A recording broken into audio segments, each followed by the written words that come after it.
Thank you so much for being here. Blessings to you. We've been reading so many different Pranic books, but today we're taking a look inside this book. It is called Food Freedom, The Final Frontier. So thank you so much for being here, and let's begin. We start with the foreword by my brother Jesse Tree. Starts with a quote from Lao Tzu. Music in the soul can be heard by the universe. Lao Tzu. The first time I met Jerome in person was at a Pranic retreat with our mutual mentor Elitam Elamin in Sedona, Arizona. I had arrived the night before and awoke to the majesty and beauty of that legendary, energetic, colorful sandstone landscape. I meditated and stumbled out of my car to greet the day. I recognized a few of my favorite plant allies. I'm a herb nerd, an herb nerd. Shout out to Jesse. He definitely is one of the awesome herbalists that I know. Sun gazed and practiced Qigong in my usual way. Today, I will be with the Pranic family, practicing the Breatharian arts in the energy vortex of Sedona. I had been watching Jerome and interacting with him for a couple of years by this point. Hey, thank you. Blessings to you. We had been drawn toward the Breatharian path in tandem. I was called to Inidia in 2010 when I first transitioned to raw foods and started practicing sun gazing, grounding, and meditating daily. The lifestyle was so healing and transformative that I became hooked. He and I occasionally got together on Instagram Live to share our zeal for Pranic living. That day in Sedona, I came to the meeting place at a grocery store parking lot, and one of the first people I saw was Jerome. We shared a hug, and instantly I felt that he was a heart brother to me. He's a big dude, by the way. Thanks for reminding me. I had observed him and have always been enamored by his quiet dignity, perceptiveness, and thoughtfulness.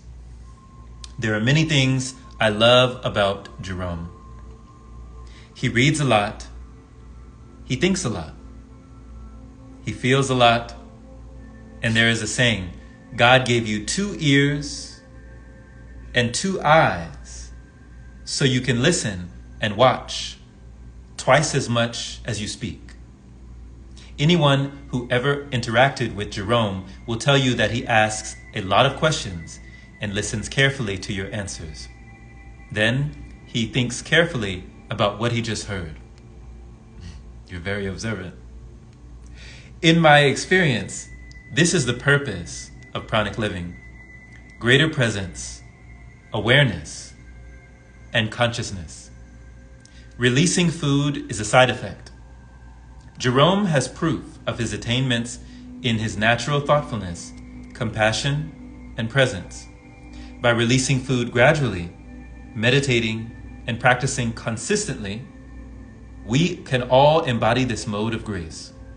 We can change the human world from the inside out, one person at a time, into a form of a mentally, spiritually, and physically sovereign, stable, and calm caretakers of the earth, Homo luminous. As Alan Watts says, angels fly because they take things lightly. This lifestyle is about that. It is about becoming light, literally.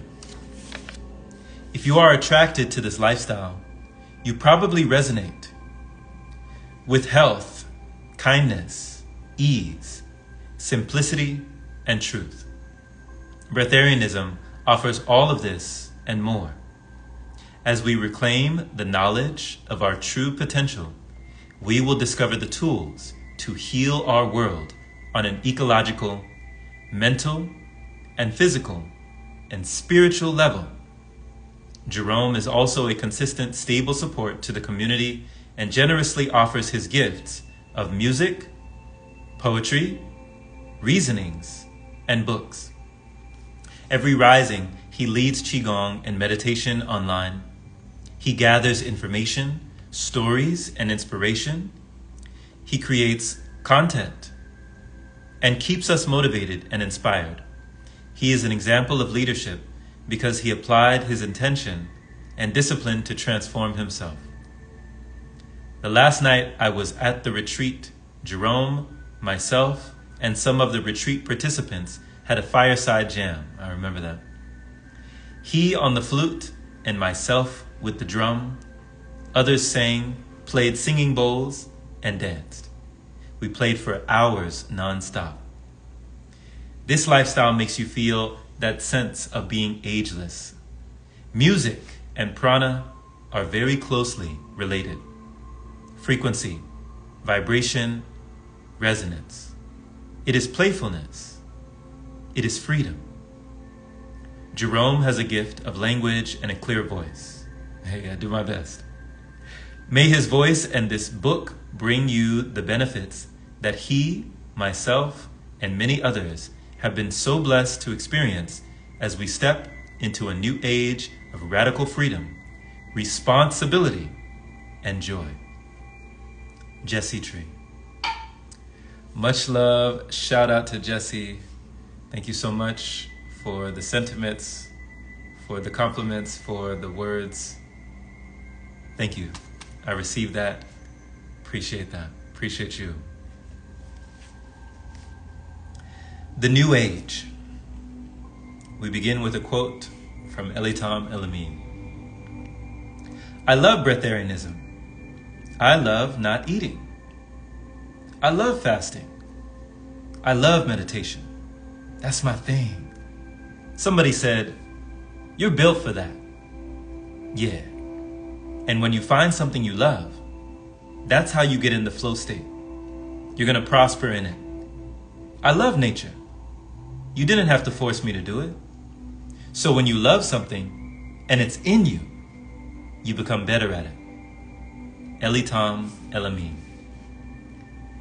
In this new era, we are witnessing the dawn of a remarkable transformation, what many call pranic living, Breatharianism, or living on light. These terms, though varied, converge on a singular truth: the liberation that arises when our sustenance is drawn from a source beyond mere food.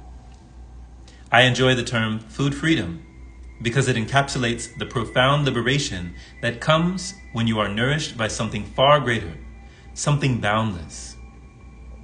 Imagine a life where the anxiety over food scarcity, the fear of shortages, and the pervasive mentality of lack dissolve into nothingness. A life where you no longer succumb to the fear-driven narratives of insufficiency. Instead, you stand firm in the knowing that nature is abundant, that it continuously provides for those who align with its rhythms. This is the essence of food freedom, a state where the source of your nourishment is inexhaustible, not confined to the physical, but extending into the realms of energy, breath, and life itself. With food freedom comes an unshakable confidence, a deep-seated security in the understanding that you are always provided for. For this truth reverberates as a lived experience through every cell of your being. You become aware of the mind, body, soul, knowing that the universe supports you and you are never alone in your journey. The matrix of societal constraints becomes irrelevant as you step outside of its limitations, fully embracing your connection to the infinite supply of life force energy that flows within and around you. This inner freedom is profound. It is the knowledge that nothing external can sever your link to the divine energy that sustains all life. It is the realization that you are a vessel of this energy, a conduit for its expression in the world. There is a powerful feeling that something greater than yourself desires your continued growth, your ascension on this path. It is as though the universe whispers to you, encouraging you to rise, to transcend, to embody the fullness of your potential. Now, this reminds me of a scene I saw in a recent movie, well, not too recent, but earlier this year. It's called Dune Part 2. And in this movie, Dune Part 2, the character Paul Atreides, he was undergoing an intense and immense process. And there were voices that were whispering in his ear as he was coming back, almost like Lazarus just coming back from the dead. And it was like during his resurrection process, you know, the tears of, it was like this prophecy. I don't want to spoil it, but the prophecy was unfolding. And in the background, in the movie, you could hear these whispering, and it was like, rise, rise, rise. And then he opened his eyes, and it was like, rise. And he was reawakened to this new reality and a whole new mentality within the new reality. And it also reminds me of a scene in The Dark Knight Rises, literally the movie, Christopher Nolan's movie, The Dark Knight Rises, where Bane had thrown Batman. He broke Batman and just thrown him down this pit, and he had to crawl himself out of it through a long process, an arduous process, but it was in his mind. He had to overcome his mind before he overcame that pit. And as he was climbing out of the pit, everybody in the pit that were still down there on the bottom level, they were rooting for him, they were cheering him on, they were championing Bruce Wayne, and they were telling him, rise, rise, rise. Like they are all just shouting at the top of their lungs, like championing him to rise. And just to see one person rise gave them the belief that they could rise as well. So that's what this actually reminds me of. To embody, to transcend, to rise in the fullness of your potential. Food freedom is not just a physical liberation, it is an elevation of your entire being. It is a vibration of love, joy, and vitality. You may be wondering, how do we reach this state? How do we attune ourselves to this higher frequency? These are the questions that this book seeks to answer. As you continue reading, we will delve into the practices, mindsets, and spiritual disciplines that open the door to food freedom, Breatharianism, and Pranic living. This journey is about more than just freeing yourself from the need for food. It is about unlocking your true potential, understanding the immense power of your body, your nervous system, your energy centers, and your chakras. It is about recognizing the profound significance of your existence and embracing the boundless possibilities that life has to offer. Now is the time to awaken to yourself more fully, to understand that food freedom is just the beginning, a gateway to the vast expanse of your innate capabilities. You were born for greatness, for experiences far beyond what you have allowed yourself to imagine. Your body is capable of miracles. Your life is meant to be extraordinary. All it takes is the courage to step into this truth, to give yourself permission to be all that you can be, to give yourself permission to be food free. Permission granted. We begin with a quote from one of my dear friends, Darshani. Shout out to Antonella. Much love, Darshani. You have to take a leap of faith. You have to jump into it. You have to say, I'm going to do this. I don't care what happens to me. And I feel like Breatharianism is a way of saying, I don't need to eat and drink. Let's see what happens. It's surrendering. What do you have to lose? You've always lived this way. Do you want to keep staying like this? Do you want to expand? Darshani. To unlock the potential within you, you must first give yourself permission. Permission to embark on a journey you have never considered before. Permission to feel sensations you have never experienced. To explore depths within your mind and body that have remained untouched. It is in granting yourself this permission that you begin to navigate a life in an entirely new way. A life that transcends the familiar boundaries of your current existence. We are all shaped by various factors: our culture, upbringing, trials, traumas, experiences, and environments. These elements form the unique tapestry of our lives, presenting us with individual obstacles that challenge our growth. On the pranic path, these challenges must be met with a conscious choice. The choice to surrender, to feel something different, to strive for alignment with the highest version of yourself.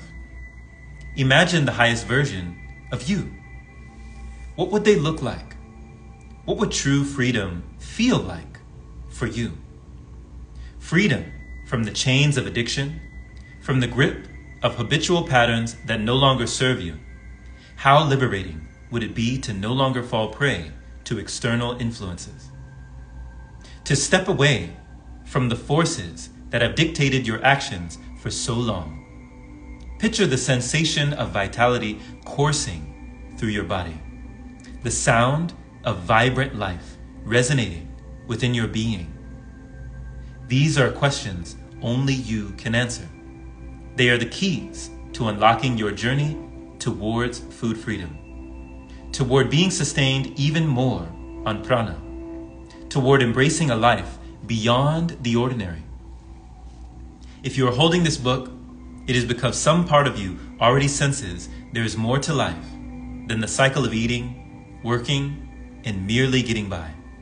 There is a longing within you, a desire to break free from the daily grind of earning just enough to sustain the very habits that drain you. You're seeking a life that offers more than just survival.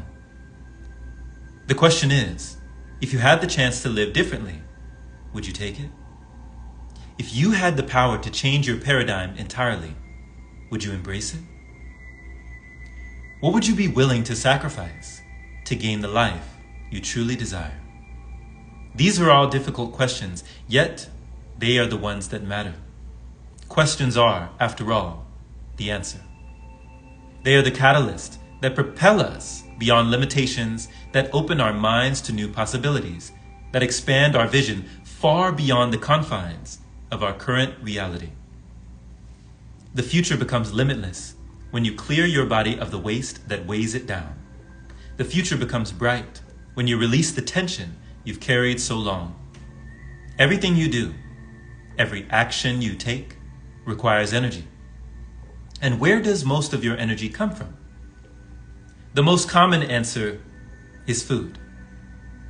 What if there was another way?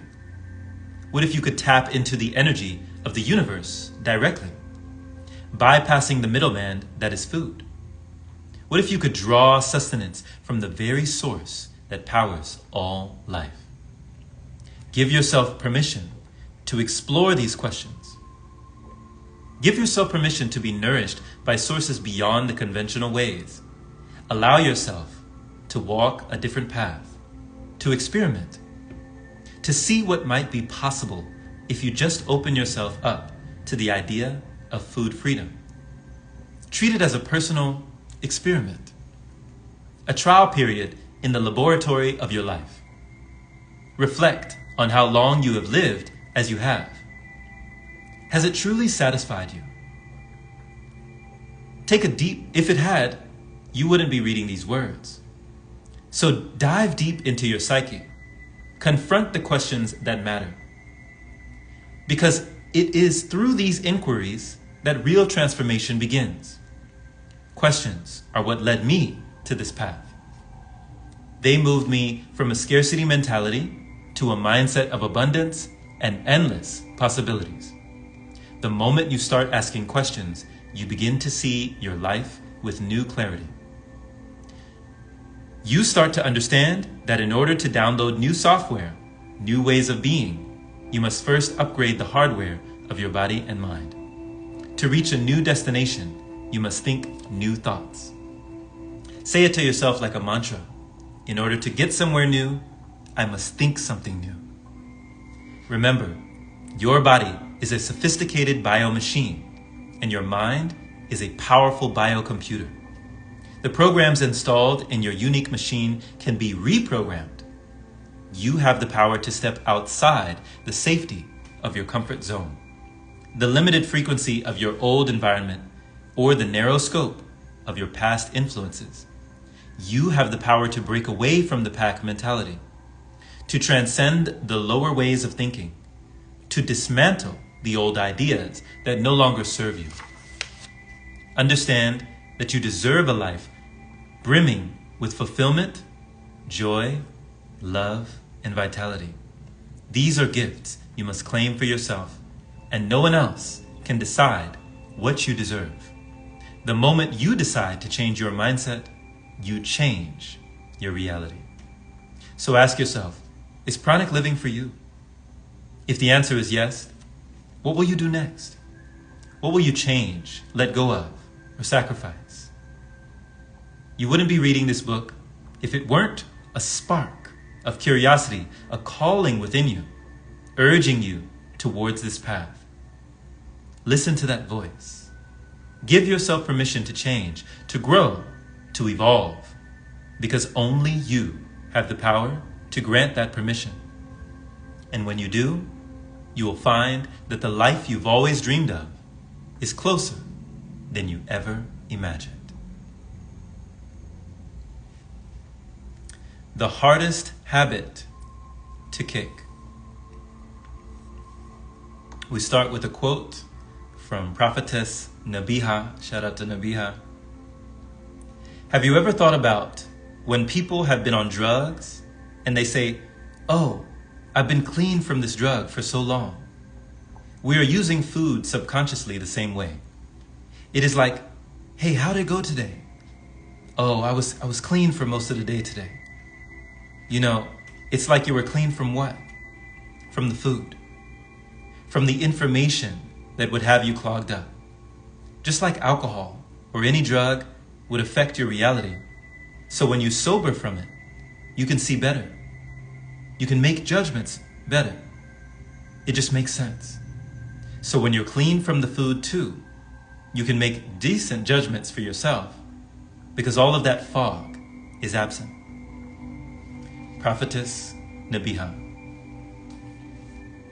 Food addiction is a subtle yet pervasive force in our lives, often underestimated or even unrecognized because of its deep-rooted integration into our culture and daily routines. While many substances are notoriously addictive, like heroin, cocaine, and methamphetamines, food's omnipresence and social endorsement make it a unique and formidable challenge to overcome. I once had an experience with a woman I met as a Lyft driver. I picked her up from a methadone clinic, and she told me her story. It showed me just how quickly addiction can take hold. She said all it took was doing just one line of a drug, and she was hooked for the next 30 years. 3 decades. She said it almost ended her life.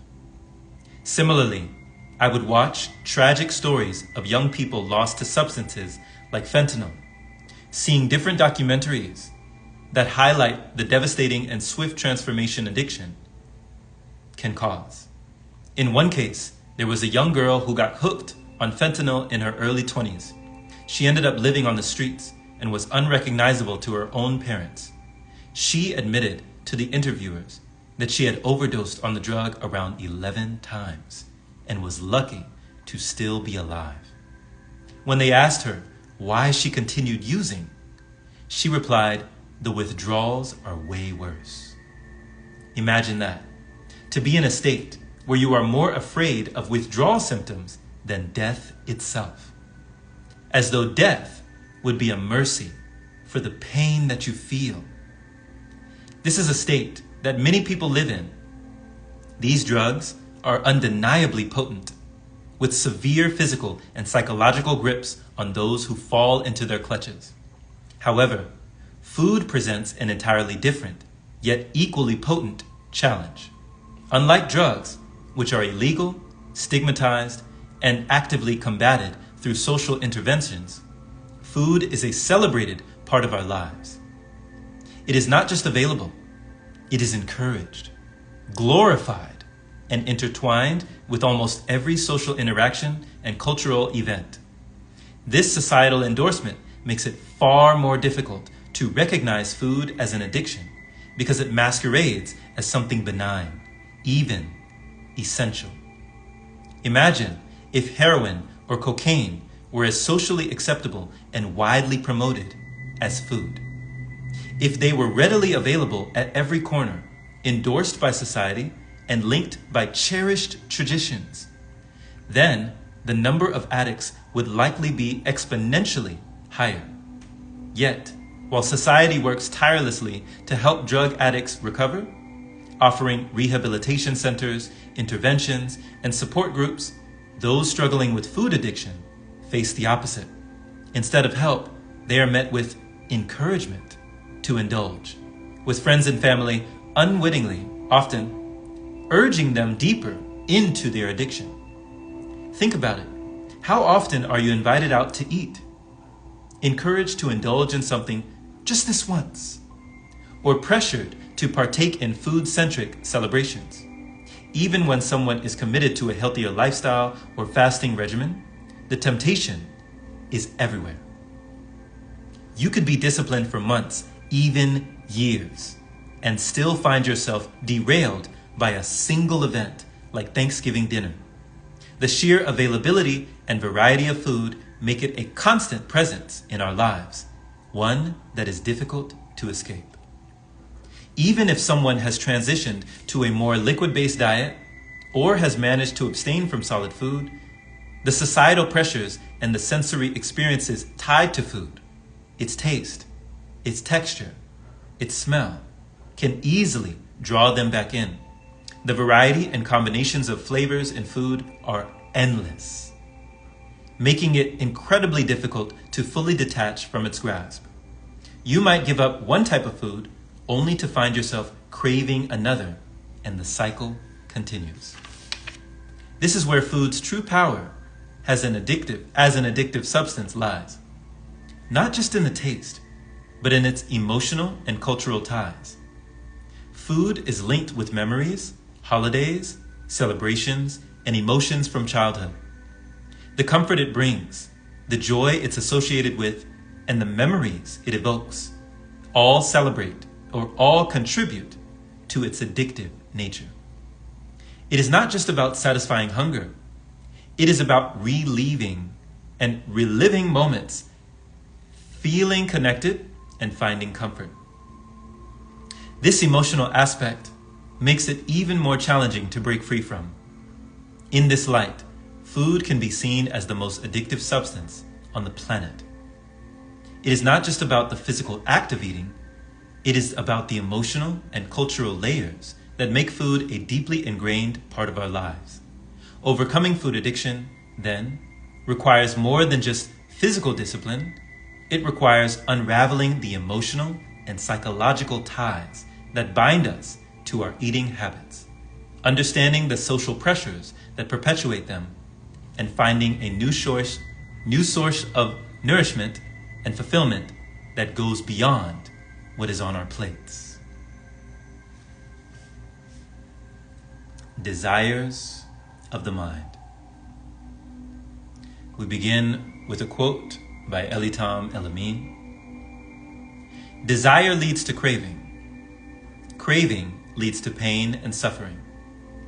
Listen to this. You got that pie in your mind. You say, I'm gonna go eat that pie. Now you got the pie.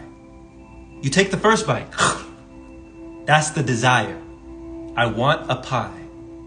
That particular pie. Now the only reason why you want it is because you messed with it before. You wouldn't even know what it tastes like if you would have never opened up that door. But that's besides the point. So you get it. Once you take that first bite, the desire goes down. The second bite, the desire goes down even more. It's fulfilled. But our brain did let go of hormones, just like a drug. Dopamine, oxytocin, and now you're looking for that same initial high. So then what do? Another bite.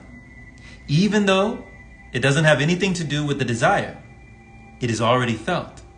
But you're looking for that release of oxytocins in your brain, dopamine. Then you go get another one. It doesn't bring it back. So the desire is fulfilled, but now you're in the craving stages. Normally, you go get some more. It ain't got nothing to do with your desire no more. You don't need it. Then it leads to pain. Why do I feel this way? Then you start suffering. So now we got to start on this knowledge. This is what we're talking about. Start paying a lot closer attention to your desires. Elitam Elamim. The question of why we feel good after eating, especially in the context of Breatharianism, is a profound one.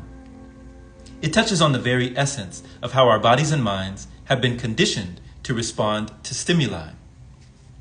To better understand this, we need to explore the broader landscape of pleasure and satisfaction, and how these are linked to our survival mechanisms. When someone asks, "Why do I feel good after eating?" it is important to recognize that the feeling they are experiencing has a lot to do with gratification rather than just nourishment. Eating is deeply embedded in our biology as a reward system. When we eat, especially foods high in sugar, fat, or salt, our brains release dopamine, a neurotransmitter associated with pleasure and reward. This reaction is similar to how the brain responds to other substances or activities that can create dependency, like drugs, alcohol, or even certain behaviors such as gambling or shopping. When we dive deeper, we see that the pleasure derived from food is more layered than just a simple cause and effect scenario. It is layered with complex emotions, memories, and even social conditioning. Think about the role that food plays in our lives, celebrations, emotional comfort, and bonding with loved ones. All these experiences are tied to the act of eating, which further reinforces the pleasure we associate with it. So, when someone asks why they feel good after eating, it is the psychological and emotional layers playing a pivotal role on top of the effects of the food itself. Now, let's parallel this with the experience of taking a substance like cocaine or smoking cannabis. These activities, like eating, trigger a rush of dopamine, creating a temporary sense of euphoria or relief. Of course, as we know, this high is fleeting. And what follows is often a crash, a depletion of energy, mood swings, and in the long run, dependence. The body craves that high again, leading to a cycle of consumption that is hard to break. The same can be said of food, particularly in our modern world, where we are bombarded with a hyper-palatable, calorie-dense options. We are bombarded with hyper-palatable, calorie-dense options that are designed to trigger that dopamine response repeatedly. However, as with any drug, there is always a trade-off. The immediate pleasures of eating can lead to long-term consequences if left imbalanced. Weight gain, digestive issues, lethargy, and even chronic diseases, just as a drug user might experience a crash after the high. A person who overeats or consumes unhealthy foods might feel sluggish, tired, or even emotionally drained afterwards. This cycle keeps people tied to their plates, much like how a drug can keep someone coming back for another hit. Here's a quote by Jericho Sunfire. "I never really appreciated what coming off of hard drugs would feel like until I got off cooked food." Jericho Sunfire. Pranic living challenges us to question our psychological and emotional attachments to food and comfort, which are profoundly influencing this ongoing cycle of craving for pleasure or relief, reactive indulgence, temporary high, and inevitable crash.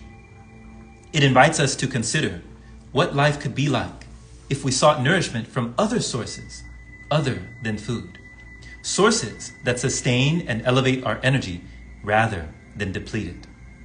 Just as a solar-powered car operates efficiently and with minimal environmental impact, a person who learns to harness energy from the sun, from the breath, from the prana that is all around us can lead a life that is less dependent on the physical act of eating. This transition is far from immediate or easy. Just as converting a car to solar power requires an upfront investment and a shift in thinking, so does transitioning to a pranic lifestyle. It requires sacrifice, letting go of old habits, breaking free from social conditioning, and perhaps most challenging of all, resisting the very real pleasures that food provides. What is gained in return is more than just a different way of living. It is a different way of being, one that is lighter, more connected to the energy that flows through all beings, through all things, and less tethered to the cycle of consumption and depletion. So instead of asking, why do we feel good after eating?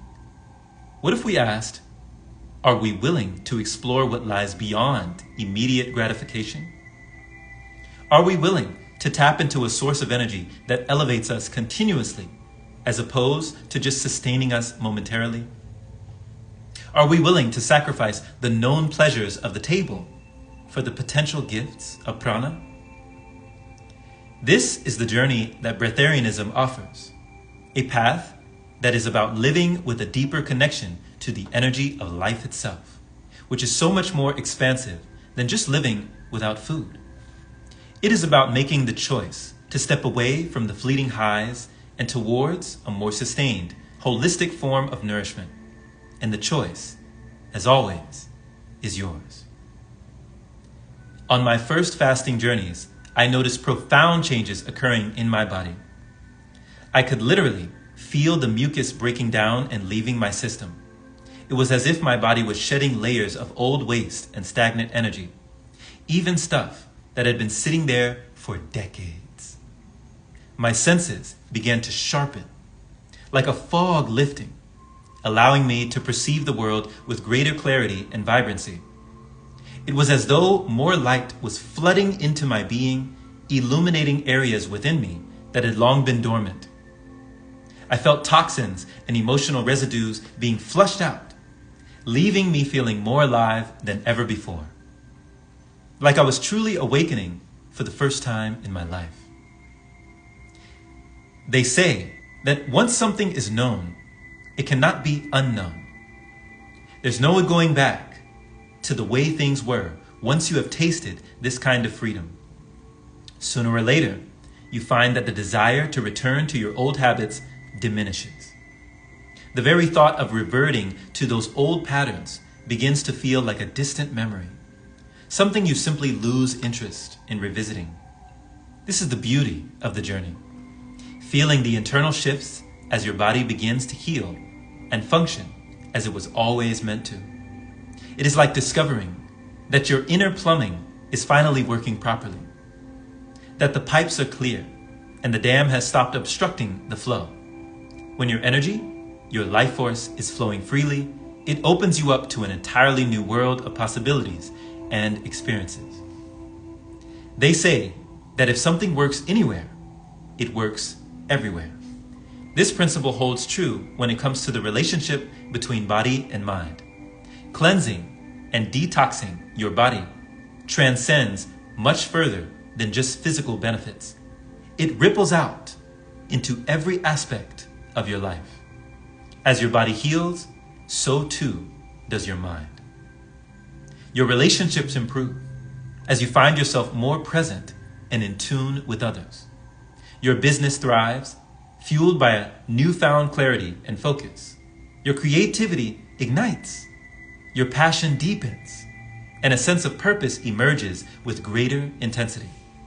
When you feel better, you tend to do better.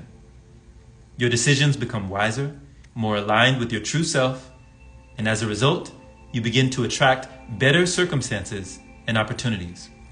Relationships that resonate with your higher vibration naturally gravitate towards you.